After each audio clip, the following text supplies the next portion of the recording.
Jelang Pilpres 2024, publik disuguhkan drama politik Partai Golkar. Kursi ketua umum tengah digoyang. Sejumlah elit partai berlambang pohon beringin ini disebut tertarik menjadi ketua umum menggantikan Airlangga Hartarto yang sedang diperiksa Kejaksaan Agung. Benarkah?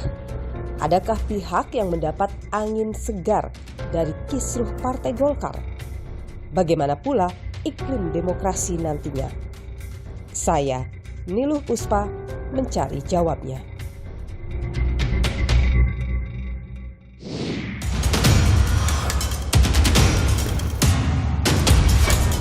Untuk membuat terang peristiwa pidana terhadap 3 tersangka tersebut, maka kami memandang perlu untuk memeriksa Bapak Airlangga. 46 pertanyaan.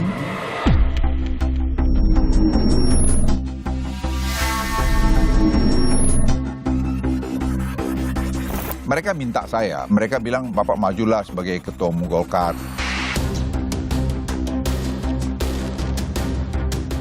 Urusannya internal Golkar, tidak ada hubungannya dengan kita.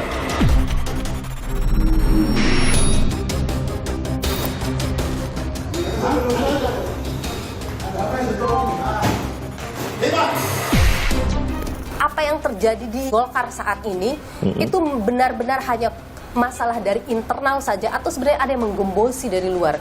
Kalau Luhut dengan kapasitas kemampuan pengaruhnya bisa kita anggap dia bagian dari luar. Kita tidak memandang Luhut sebagai Golkar? Tidak, karena dia masuk Golkar kan baru. Tapi akan semudah itukah kemudian menggulingkan Airlangga? Dan siapapun kader Partai Golkar tentu terbuka untuk menjadi calon ketua umum. Ditunggu kontribusinya bagi kemenangan Partai Golkar. Nama-nama yang muncul itu nggak ada kontribusinya buat Golkar? Pada saat itu Airlangga dia tampil di situ sebagai sosok muda, ya kan, sebagai calon dari Golkar. Nah, dalam proses ini kita melihat bahwa tidak sesuai dengan ekspektasi. Dalam kondisi ini Golkar mampu nggak konsolidasi? Sangat sulit. Dengan kepemimpinan yang baru dalam waktu 6 bulan mampu.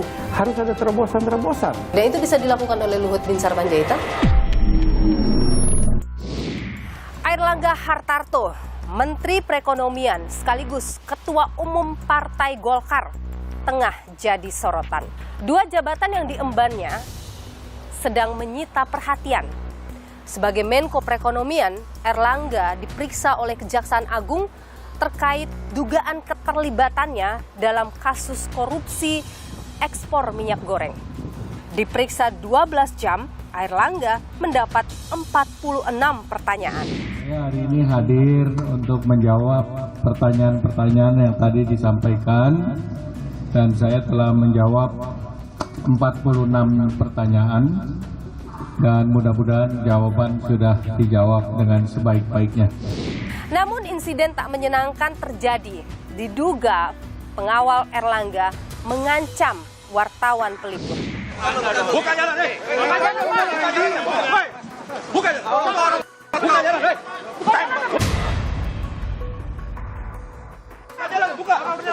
buka jalan, buka.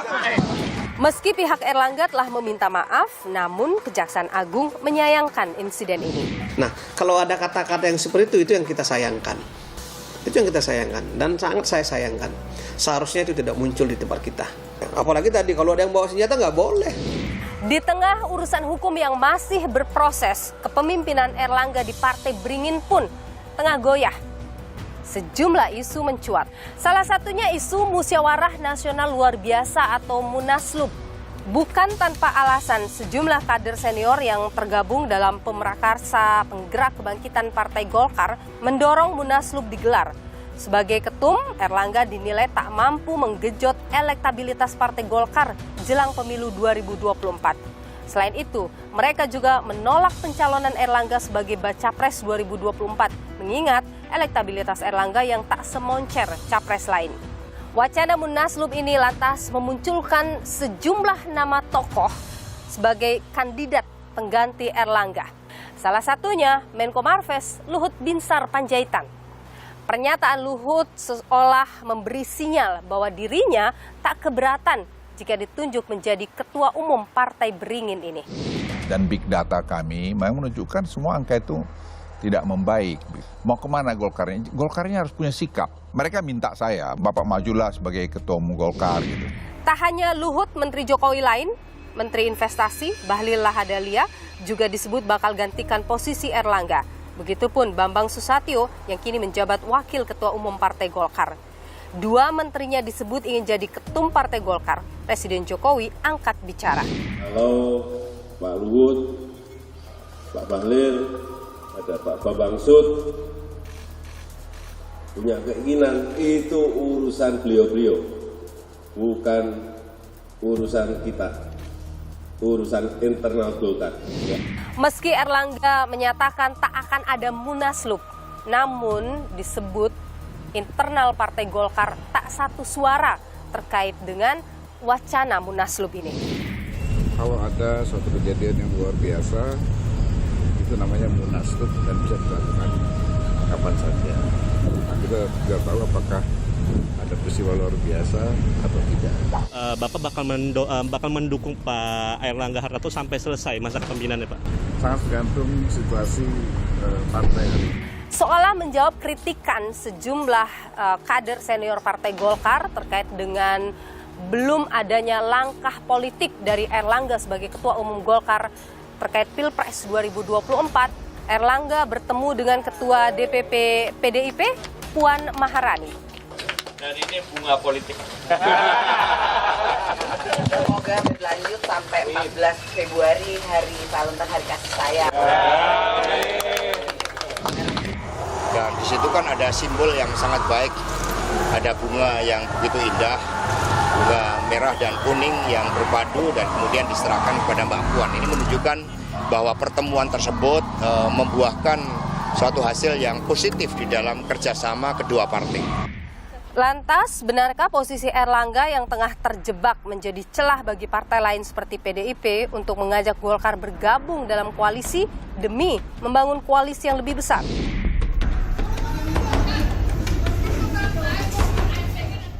Bahkan, diskusi yang bertajuk Selamatkan Golkar yang digagas Gerakan Muda Partai Golkar berakhir ricuh. Juru kamera Kompas TV, salah satu yang menjadi korban pemukulan sekelompok orang yang memaksa menghentikan acara. Ironis, aksi anarkis masih dikedepankan sebagai bentuk penolakan. Saya akan mengulas hari ini, saudara, bersama dengan politisi senior Partai Golkar, juga bersama dengan pengamat politik, bagaimana melihat gonjang-ganjing dari Partai Golkar, bagaimana pula dampaknya bagi demokrasi tanah air. Ikuti saya, saudara.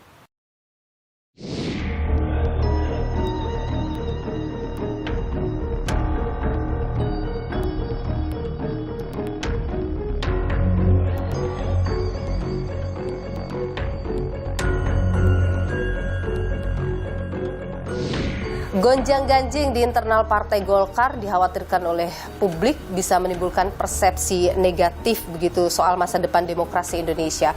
Lantas, saudara, pelajaran politik apa yang bisa kita ambil dari situasi yang muncul belakangan ini? Kita perbincangkan hal ini bersama dengan analis politik senior Fahri Ali. Pak Fahri, terima kasih sudah bersama Niluh. Sehat selalu. Terima kasih, masih ingat saya. Selalu, Pak Fahri. Yeah. Pak Fahri, kita bicara soal situasi di Partai Golkar. Melihat apa yang muncul belakangan, bagaimana Anda membaca langkah politik yang diambil oleh Golkar? Golkar itu sebuah partai kumpulan dari bintang-bintang yang kemudian kalau satu naik itu berarti yang lain idle, artinya nggak kepake. Nah, mereka pada masa lalu kemudian membuat partai-partai, misalnya Surya Paloh membuat partai Nasdem. Prabowo Subianto membuat partai Gerindra, lalu mantan Panglima TNI Wiranto dengan handranya. Ya, mereka merasa mereka berhak untuk memimpin. Begitu kemudian tidak ada tempat di Golkar, mereka bikin partai sendiri. Gitu.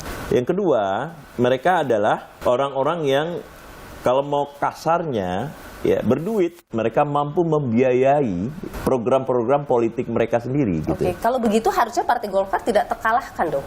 Tidak terkalahkan gitu. Jadi kalau misalnya Luhut mau maju sekarang ini, dia nggak akan susah untuk membiayai program politiknya, misalnya untuk merebut Golkar gitu. Lalu kemudian ada muncul itu ada Idrus Marham, lalu kemudian ada Ketua MPR Bambang Susatyo, ada juga Menteri Bahlil. Itu adalah tokoh-tokoh yang mereka tidak perlu cari uang kemana-mana karena mereka sendiri sudah punya uang gitu. Nah, sehingga itulah salah satu ciri dari Golkar yang membuat posisi Golkar menjadi sangat dinamis. Bukan di dalam konteks pemikiran, tetapi di dalam konteks memperebutkan posisi-posisi penting di dalam Golkar. Gitu. Jadi Golkar sangat berpotensi digembosi dari dalam untuk merebut tadi kekuasaan tadi. Betul. Itu yang terjadi yang terjadi sekarang ini kelambanan yang dilakukan oleh ketua umum sekarang ini. Nah, sebenarnya tahun 2018 atau 2019 saya sudah datang ke Airlangga Hartarto untuk mengingatkan dia, Airlangga, Anda adalah satu-satunya ketua umum partai yang scholar karena Anda lulusan dari Monash University, salah satu universitas terbesar di Australia. Golkar itu adalah tempat di mana kaum teknokrat di masa lalu terakomodasi. Sekarang di dalam politik yang berlangsung 10 tahun terakhir ini, itu gagasan-gagasan yang bersifat teknokratik tidak muncul. Malah terjadi semacam proses deintelektualisasi di dalam wacana publik Indonesia sekarang. Anda bisa mengisi kekosongan itu gitu. Dan Anda melihat dia tidak melakukan itu? Saya kira mungkin dia berusaha melakukan itu tetapi tidak sesuai dengan apa yang saya maksudkan. Mestinya dia merenungkan. Kalau Anda di dalam situasi politik yang bersifat mass base, artinya bahwa Anda harus punya massa untuk Anda menjadi pemimpin. Seperti Megawati yang tidak tergantikan karena dia punya massa. Seperti Jokowi sekarang ini, karena massa kemudian itu terpesona dengan pemimpin-pemimpin. Tetapi kemudian tidak terjadi sebuah debat yang secara intelektual accepted. Inilah seharusnya yang diisi oleh Golkar. Airlangga maupun Golkar itu seakan-akan seperti kehilangan orientasi. Mau berbuat apa? Kalau dia bertindak sebagai mass base political parties, misalnya mereka tidak punya massa karena tidak ada pemimpin yang bersifat harismatik di situ. Ini hanya terjadi di masa kepemimpinan Airlangga atau juga terjadi di masa kepemimpinan sebenarnya yang lain? Di masa-masa yang lalu pun itu terjadi. Nah, tetapi situasi Airlangga sekarang ini lebih spesifik karena narasi pada tingkat publik sekarang ini itu menjauh dari proses intelektualisasi. Jadi Anda mau mengatakan bahwa selama kepemimpinan Airlangga, Golkar kehilangan rohnya? Nah, apakah Anda mengatakan dia kehilangan roh atau tidak? Gitu? Menurut saya, hanya dengan proses reintelektualisasi, Golkar akan muncul. Dan menurut Anda sekarang ini ketika kemudian muncul nama-nama yang ingin menggantikan Airlangga, mereka adalah sosok-sosok yang mampu membawa itu tadi yang Anda sebut? Tidak. Tidak ada yang bisa? Saya kira tidak.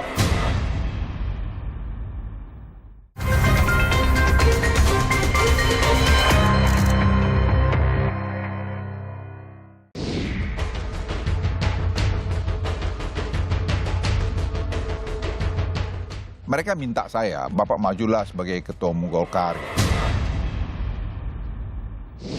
Kalau kita lihat Pak Fahri, ada nama Luhut Binsar Panjaitan sudah menyatakan kesiapannya untuk menjadi ketua umum Golkar. Ada nama Bambang Susatyo betul. Ada juga nama Bahlil. 3 nama ini menurut Anda? Mereka tidak bisa dibilang berasal dari kalangan kaum teknokrat. Jadi seorang pemimpin Golkar itu harus gabungan antara teknokratisme lalu kemudian pengetahuan tentang massa. Mereka adalah sosok-sosok yang mampu membawa itu tadi yang Anda sebut? Tidak. Seorang Luhut Binsar Panjaitan pun? Saya kira tidak. Di dalam pengertian akan mengulang apa yang dilakukan oleh Airlangga sekarang ini gitu. Dalam konteks politik ini gitu. Nah, kalau itu bergabung kan semakin berat posisi dari Airlangga sekarang ini gitu. Kan diibaratkan posisi Airlangga sekarang seperti buah simalakama mau memilih yang mana di sini? Dorongan kepada Airlangga itu segera menentukan sikap politik Mau ngapain ini Partai Golkar? Karena kita tahu pemilu sisa sebentar lagi.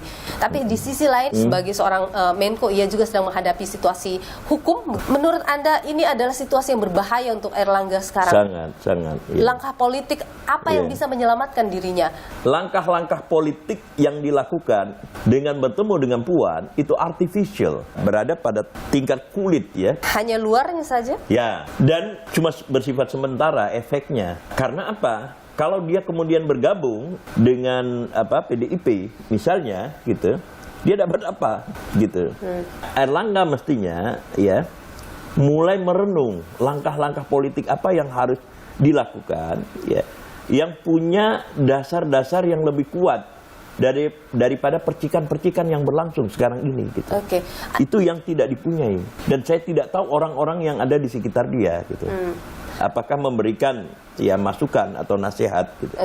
Nah, satu-satunya jalan bagi Erlangga adalah dia menyatakan gagasannya, menyatakan kesiapannya gitu. Walaupun terlalu terlambat gitu. Dan jangan tanya saya apa yang harus dilakukan karena waktunya udah terlalu pendek gitu. Jadi perdebatannya hanya soal itu di dalam Golkar sekarang ini gitu. Mereka tidak bertanya tentang ide Erlangga apa. Tidak ada yang bertanya satupun. Hanya meminta kesiapannya Hanya Erlangga. minta kesiapan untuk jadi presiden gitu. Pak Fahri, kalau misalnya begini, Erlangga misalnya sekarang sudah mengambil sikap, kemudian menentukan, meskipun belum disebutkan ya dia akan merapat, tapi menyebutkan ada kata titik temu, ada sejumlah titik temu. Mungkin Golkar akan merapat ke PDIP, mendukung Ganjar Pranowo. Apakah itu bisa menyelamatkan dia dari tuntutan internal? Iya, bisa. Posisi Erlangga sekarang ini dia perlu kawan di dalam atau di luar. Salah satunya PDIP, dia bisa cari lagi kawan yang lain gitu. Tapi bukan kawan di luar ya, koalisi gitu. Kalau dia di luar koalisi malah lebih berbahaya lagi posisi politiknya gitu.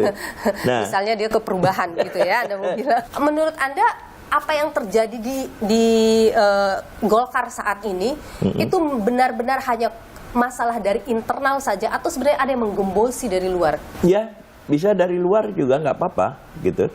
Dari luar di dalam pengertian kalau Luhut ya kita anggap seorang tokoh, seorang menteri ya, lalu kemudian dengan kapasitas kemampuan pengaruhnya bisa kita anggap dia bagian dari luar. Kita tidak memandang Luhut sebagai Golkar? Ya, tidak, karena dia masuk Golkar kan baru. Gitu. Dalam posisi Luhut sekarang ini, dia bisa masuk ke partai mana aja. Tapi dia memilih untuk ke Golkar. Ada yang dia cari di situ. Gitu. Saya kira mulanya mungkin begitu gitu. Nah, jadi itu yang mungkin kita anggap sebagai kekuatan luar gitu. Nah, tetapi pemicunya itu karena kelemahan internal yang berlangsung gitu. Tapi akan semudah itukah kemudian menggulingkan Erlangga? Tinggal loyalitas internal gitu. Apakah ya para fungsionaris Golkar sekarang ini itu mati-matian menyelamatkan Erlangga gitu, atau nah kita balik, apakah kepentingan Erlangga itu berbagi dengan kepentingan fungsionaris sekarang ini gitu. Itu akan menguji loyalitas itu tadi. Akan menguji gitu. Melihat kisruh yang ada di Partai Golkar ya. Kemarin misalnya ketika Erlangga diperiksa di Kejaksaan, ada pengawal Erlangga yang berteriak kepada wartawan yang dengan kata-kata ancaman. Kemarin juga ketika Gerakan Muda Golkar membuat acara itu juga mengancam wartawan. Kalau saya katakan mematikan demokrasi. Betul. Boleh kita katakan begitu, Pak Fahri? Iya, bukan hanya demokrasi gitu, mematikan Golkar gitu. Jadi memang Golkar sekarang ini harus merenung sedalam-dalamnya, melihat posisi mereka dalam keadaan krisis. Bagaimana situasi Golkar ini bisa berpengaruh pada masyarakat, Pak Fahri? Nah, sekarang ini ya, menurut saya apa yang terjadi pada partai-partai politik itu tidak lagi berkaitan dengan masyarakat gitu. Partai-partai telah menjadi tontonan saja. Jadi kayak langkah ketemu Muhaimin, langkah ketemu Puan Maharani dan segala macam itu bukan sebuah langkah signifikan. Sudah lama sekali rakyat hampir 10 tahun ini itu tidak disajikan oleh langkah-langkah politik yang signifikan untuk menggantikan kata langkah berani ya dalam konteks ini gitu. Dan rakyat membutuhkan itu sekarang. Rakyat membutuhkan. Dan kalau Golkar berani mengambil sikap itu akan mendapat hati rakyat. Saya yakin. Dulu Ismail Suni kan mengatakan pers ya sebagai salah satu pilar demokrasi. Betul. Universitas sebagai pilar demokrasi. Dua ini kemudian tidak jalan secara maksimal. Rektor-rektor satu pun tidak ada lagi yang berbicara.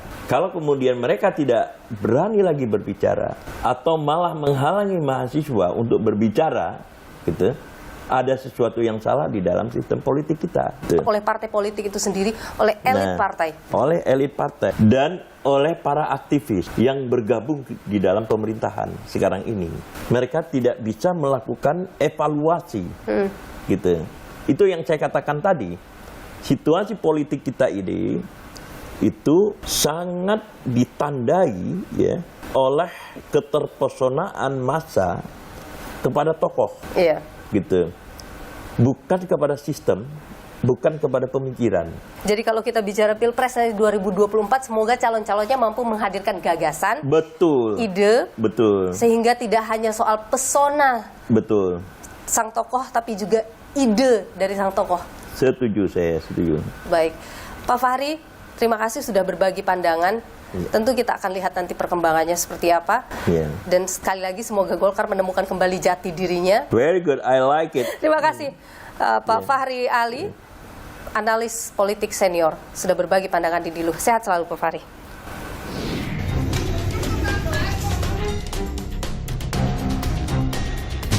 Kalau bicara tentang penanggung jawab itu harus ketua umum. Nggak boleh yang namanya kesalahan apapun yang dilakukan, itu harus ketua umum. Ini ada tanggung jawaban ya nanti omongannya keluar ya. Saya akan bertanggung jawab omongan saya, karena begini.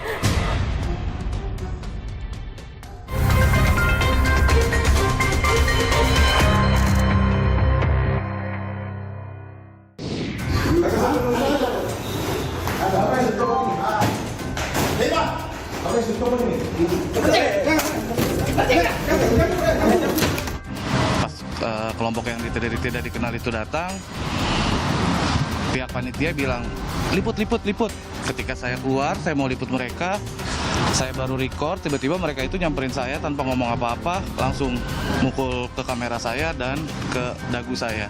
Dan di situ mereka bilang tidak ada yang boleh merekam, kalau merekam mati.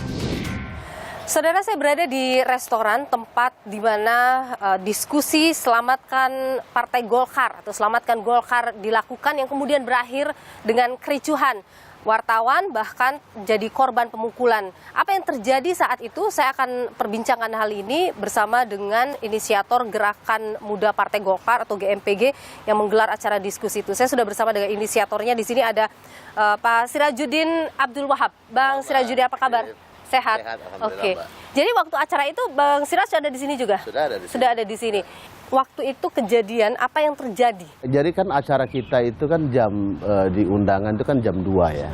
Teman-teman AMPG itu datang sebelum jam 2. Nah, mereka sudah menunjukkan sikap bahwa ya acara ini tidak boleh terlaksana kan begitu. Ada omongan yang keluar dari mereka tidak boleh acara digelar atau gimana? Terjadi perdebatan, akhirnya mengakibatkan ada sedikit eksiden fisik segala macam itu karena dua pandangan yang berbeda itu. Mereka datang untuk melarang kita berdiskusi, ya kita tetap mempertahankan itu. 2 kali mereka datang, pertama mereka pakai baju lengkap AMPG, mencopot backdrop. Nah setelah itu datang lagi rombongan yang kedua, itulah yang akhirnya mengakibatkan kejadian kekerasan, teman-teman jurnalis dipukul dan segala macam itu. Itu kenapa bikin gelar diskusi seperti itu? Selamatkan Golkar. Kenapa Golkar? Golkar hari ini tidak dalam kondisi baik-baik saja. Oke, apanya yang tidak baik? Tahun yang lalu kan kita juga menyampaikan kritik terhadap konsolidasi partai. Terus elektabilitas Airlangga yang tidak naik-naik. Kita ingat di 2017 transisi dari Novanto ke Pak Airlangga, tagline yang diangkat oleh Airlangga saat itu adalah kata bersih, Golkar bersih. Nah, pertanyaannya, apakah seorang Airlangga dipanggil oleh kejaksaan atas indikasi dugaan korupsi terhadap CPO atau minyak goreng itu, apakah kita katakan kategori bersih itu? Itu masih penyelidikan awal, itu yang disebutkan oleh Kejagung. Betul. Mitigasi itu penting bagi sebuah partai. Jadi ada pertanyaan begini, ini tuh murni gerakan karena keresahan Golkar atau kader Golkar, kader muda Golkar, atau jangan-jangan ini ada titipan begitu apa yang dilakukan kemarin. Di zaman Golkar pecah Ancol Bali, terus setelah itu Pak Novanto, ya kan, dan sampai kepada Pak Erlangga, GMPG selalu hadir untuk mengingatkan. Kalau partai dalam kondisi tidak baik-baik saja, ya kita ingatkan. Jadi bukan titipan ya? Oh, nggak ada titipan. Kalau begini, ada bahasa begini, kenapa GMPG cawe-cawe, kan bukan struktur resmi partai Golkar? Itu keliru dalam memaknai sebuah demokratisasi di dalam partai politik. Okay. Jadi jangan sampai Golkar itu di 5 tahun sekali datang kepada kami, pilih Golkar loh, ya kan? Datang kepada rakyat, pilih Golkar loh, Golkar sudah begini-begini. Setelah dipilih, masa nggak boleh dikritisi? Iya kan? Oke. Jadi Pak Erlangga nggak usah jadi calon diktator baru gitu loh. Pak Erlangga menunjukkan diri sebagai diktator. Oh, bayangkan Golkar ini adalah sebuah partai modern, sebuah partai demokratis. Tapi kalau cara dan perilaku memaknai sebuah perbedaan itu dengan kekerasan, dengan gaya premanisme. Yang kemarin memang Pak Erlangga yang melakukan. Sekarang begini pertanyaannya. Apakah ada orang tiba-tiba datang, kucu-kucu datang, nggak boleh. Loh, kalian siapa? Tapi bisa saja kan pihak lain, mungkin bukan Erlangganya. Gini, kalau bicara tentang penanggung jawab itu harus ketua umum. Nggak boleh yang namanya kesalahan apapun yang dilakukan, itu harus ketua umum. Ini ada pertanggungjawaban ya nanti omongannya keluar ya. Saya akan bertanggung jawab omongan saya. Dari sekelompok anak muda yang punya NPAG, punya kartu anggota Golkar, kalau itu sudah menjurus kepada mengeruhkan suasana, membuat elektabilitas partai menjadi berkurang, turun. Kelihatannya kami akan coba klarifikasi dulu. Klarifikasi? Nah, setelah itu kalau memang terdapat data-data pelanggarannya sesuai dengan kode etik, maka kami akan tingkatkan menjadi sidang pelanggaran. GMPG di internal udah pada ngomong nggak? Kita tuh pengennya siapa? Nah, yang penting tidak Pak Erlangga aja. Oke, baik. Ya. Bung Sirajuddin Abdul Wahab, terima kasih sudah berbagi informasi dan pandangan di Niluh. Sehat selalu. Munaslup itu yang dianggap bisa menyelamatkan Partai Golkar untuk tidak gagal di pemilu 2024. Apa jaminannya bahwa itu akan menyelamatkan?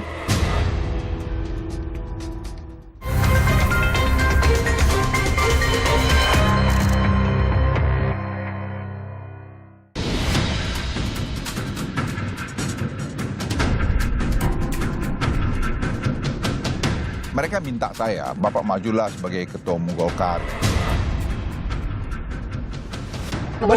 Kondisi Golkar, Pak? Aman terkendali. Partai Golkar mengaku belum mau buru-buru untuk menentukan arah dukungan di Pilpres 2024. Hal ini kemudian menimbulkan ketidakstabilan di internal Partai Golkar sampai muncul adanya isu munaslup begitu. Kita perbincangkan hal ini. Sebenarnya bagaimana posisi Partai Golkar dan juga dukungan atau arah politik Partai Golkar ini? Bersama dengan saya sudah hadir ada Aceh Hasan Sadzili yang Ketua DPP Golkar. Terima kasih sudah bersama Niluh, Kang. Sehat selalu.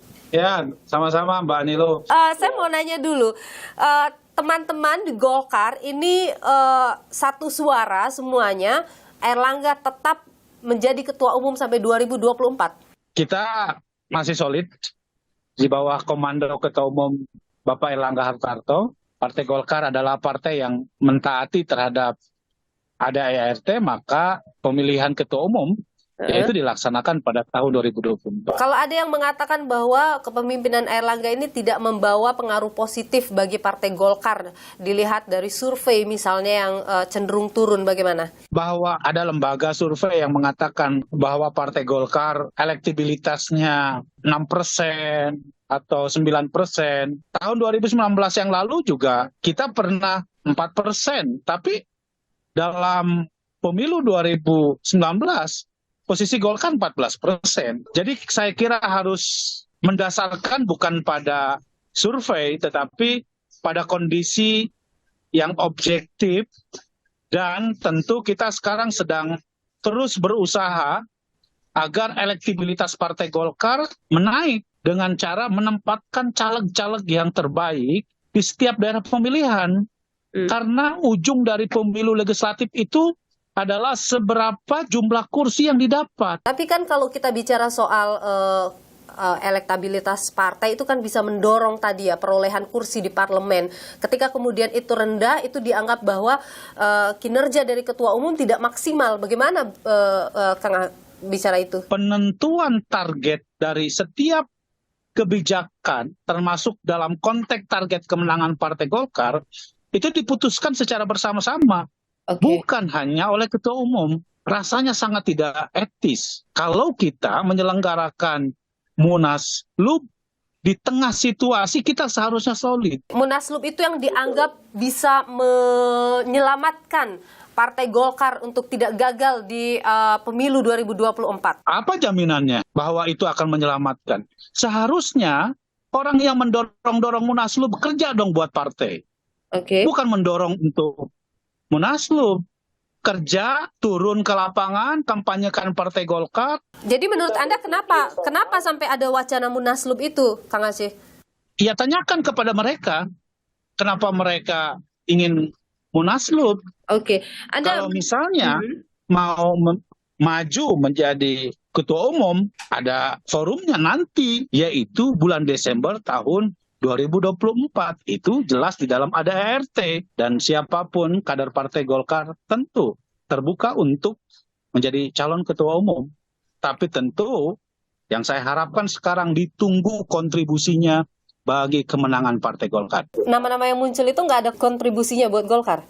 Makanya buktikan bahwa 2024 adalah momen yang tepat untuk membuktikan kemenangan Partai Golkar. Informasi yang beredar bahwa wacana Munaslup ini muncul ramai karena soal kasus hukum pada Pak Erlangga. Bagaimana Anda melihat soal itu? Sebagai warga negara yang baik dan juga sebagai pejabat publik, saya kira banyak di antara pejabat publik juga yang dipanggil sebagai saksi.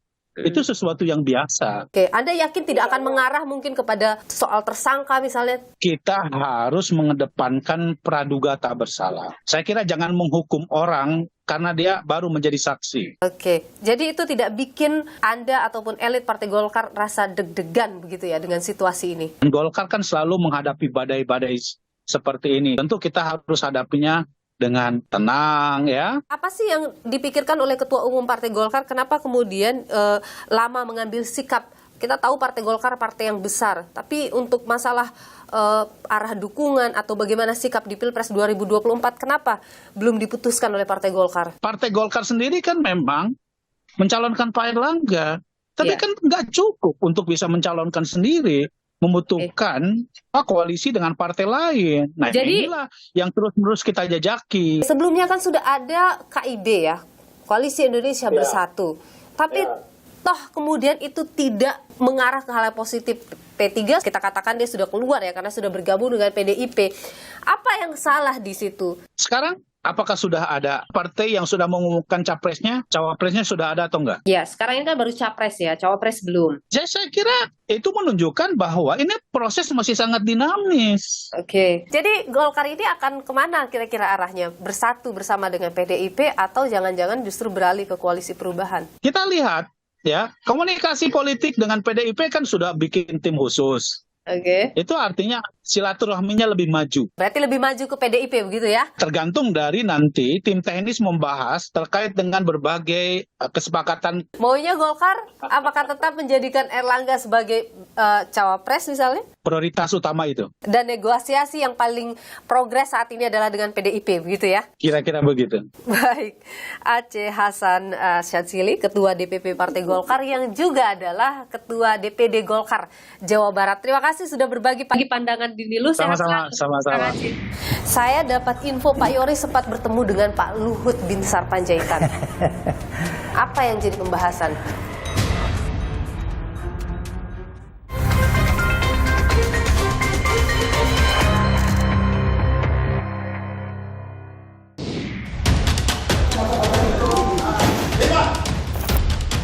Golkar tidak ada munaslup. Kondisi Golkar, Pak? Aman terkendali. Urusannya internal Golkar, tidak ada hubungannya dengan kita.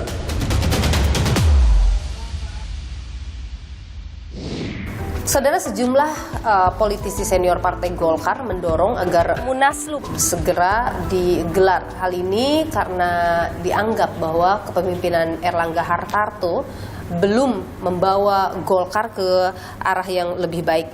Apa yang kemudian diinginkan oleh para politisi Partai Golkar? Kita perbincangkan hal ini bersama dengan saya sudah hadir Yoris Rawiyai, politisi senior Golkar atau anggota DPD RI 2019-2024 yang juga adalah Ketua Korbit Polhukam DPP Partai Golkar 2016 hingga 2017. Ya.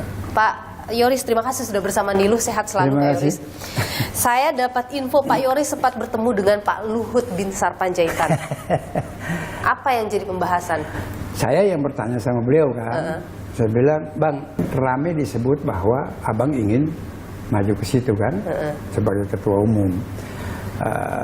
Beliau sampaikan kepada saya secara eksplisit, dengan kesibukan saya yang sekarang ini, untuk apa saya harus memimpin Golkar? Terus saya tanya, kalau seandainya ada permintaan, desakan terhadap itu, Abang kira-kira mau nggak? Untuk membenahi Golkar menuju itu, saya siap. Kalau memang dibutuhkan untuk menyelesaikan. Disetujui oleh semua? Ya, pasti. Yang mendorong Anda ingin bertemu dengan Pak Luhut untuk berbicara soal itu, keinginan sendiri atau ada pesan-pesan yang Anda bawa dari mungkin politisi Golkar lainnya, politisi sebetulnya senior? Enggak juga. Jadi begini, kita kan mendiskusikan kondisi Golkar saat ini dan ke depan. Dalam diskusi-diskusi wacana itu, akhirnya ada wacana bahwa tidak bisa lagi kita pertahankan Erlangga. Artinya ada diskusi Anda juga dengan politisi Golkar lain? Internal dong, pasti banyak. Kita di situ kan tiap hari berbicara tentang itu kan. Ini kan susah kita pungkiri bahwa ini ada satu fakta-fakta hasil survei, prediksi-prediksi dari semua kalangan bahwa kita akan mengalami penurunan di 2024. Kenapa? Dia bilang. Ini kan kita lihat sekarang kan beliau di elektabilitas secara pribadi untuk capres itu kan 0,2%. Iya. Golkar sendiri memiliki aset di parlemen itu ada 85 kursi. Kan tidak berbanding lurus kan. Kita mesti pahami bahwa Golkar dalam setiap event politik itu kan selalu berada di papan atas untuk diperbincangkan. Apakah itu calon presiden, wakil presiden, dan berkoalisi di mana saja. Kita harapkan pada saat itu Erlangga dia tampil di situ sebagai sosok muda, ya kan, punya wawasan dan harapan kita untuk bisa mengantar Golkar menuju 2024 sebagai calon dari Golkar. Nah, dalam proses ini kita melihat bahwa tidak sesuai dengan ekspektasi.